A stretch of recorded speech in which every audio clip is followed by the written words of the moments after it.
the G20, and the global monetary and financial systems. The most important events in the first half of the 20th century were the Great Depression and two world wars, and were associated with the collapse of the international trading system and severely strained political and economic relationships among nations. Following the Second World War, several countries came together in an effort to stimulate global trade and establish a framework for stability in the international monetary and financial systems. In 1944, 44 countries negotiated and signed the Bretton Woods Agreement, which helped launch the international monetary and financial systems. While the systems have evolved in the past 60 years, a key goal has remained consistent: to provide a mechanism and framework for promoting stability, transparency, and growth in the international monetary system. In this video, we'll take a look at the current international monetary system and the G20, and understand the key issues facing them. First, let's review what we mean by the monetary and financial systems. An international monetary system is essentially the framework, rules, and procedures by which national currencies are exchanged for each other. The global financial system then consists of all the financial institutions, the banks, investment banks, financial companies, that facilitate and regulate and make it possible to trade currencies and financial assets. To function well, national governments and international agencies focus on maintaining a system that inspires confidence and ensures liquidity in monetary and financial holdings. In an effort to maintain the integrity of this system, a group of finance ministers and central bank governors representing the major economies meet to coordinate the policies for the monetary system and discuss issues affecting the global economy. The current group, called the Group of 20, the G20, was established in 1999. The G20 came about when the original G5, Britain, France, Germany, Japan, and the United States, along with numerous other top economic powers, realized that regular meetings of the world's leading nations were needed to discuss issues of mutual global interest, including economic and social development, energy, environment, foreign affairs, justice, terrorism, and international trade. The G20 membership, which came to include China, Brazil, India, Mexico, and Russia, also focused on the needs of the emerging market countries, increasingly critical in the world economy. The G20 consists of 19 countries and the European Union, and while there have been discussions about expanding the group, for now, the 20 remain the core set of economies.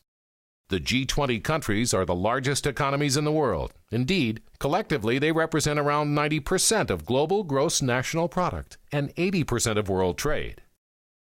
The G20 helps to coordinate economic policy between major economies. The need for coordination was highlighted most recently in 2008 through 2010, when a major crisis emerged in the global financial and monetary systems. It was triggered in the United States, where investors lost confidence in the value of home mortgages. As commercial banks, mortgage lenders, and insurance companies entered a period of high volatility, stock markets crashed around the world, and many national economies sank into deep recession. In the ensuing months, much of the world experienced sharp declines in consumer wealth, economic activity, and international trade. The crisis expanded to Europe, as several countries experienced financial meltdowns. In 2008, Iceland took the extreme step of declaring bankruptcy. In 2010, Greece and Ireland were forced to accept bailouts from the International Monetary Fund. Fearing an imbalanced global recovery with big trade surpluses in some countries and big deficits elsewhere, the G20 has provided an ongoing forum for countries to discuss remedies for these crises. One of the critical issues that the G20 discusses is currency management. Advanced economies that are home to hard currencies, such as the dollar, euro, and yen, are mindful of the leadership role their currencies play in global markets. Yet, currency is a tool for managing their domestic economies as well. For example, countries that want to promote exports will want their currencies to be cheaper relative to other currencies.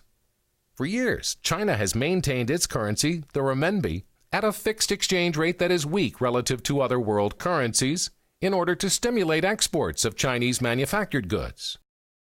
Today, most major currencies are traded freely, with their value floating according to the forces of supply and demand. Currency values are determined in some countries by a floating exchange rate system, according to market forces, and in developing economies by a fixed exchange rate system, controlled via government intervention. At times, countries try to hold the value of their currency within some range against the US dollar or other reserve currency. The value of the currency is determined by market forces, but the central bank intervenes occasionally in the foreign exchange market to maintain the value of its currency within acceptable limits relative to a major reference currency. Many advanced economy countries resort to this type of intervention from time to time. Since the 2008 global economic crisis began, governments took corrective measures, such as injecting massive sums into their national economies and launching aid packages. Several European countries and numerous emerging markets obtained loans from the International Monetary Fund and World Bank. Others imposed trade and investment barriers. This global financial crisis highlights the importance of sound regulation, transparency, and supervision of institutions in the global monetary and financial systems. The G20 is a useful forum for countries to discuss policies and issues. The G20 is likely to be the stronger forum for the foreseeable future, given its economic weight and broad membership, which provided a high degree of legitimacy and influence in the global economy and monetary and financial systems.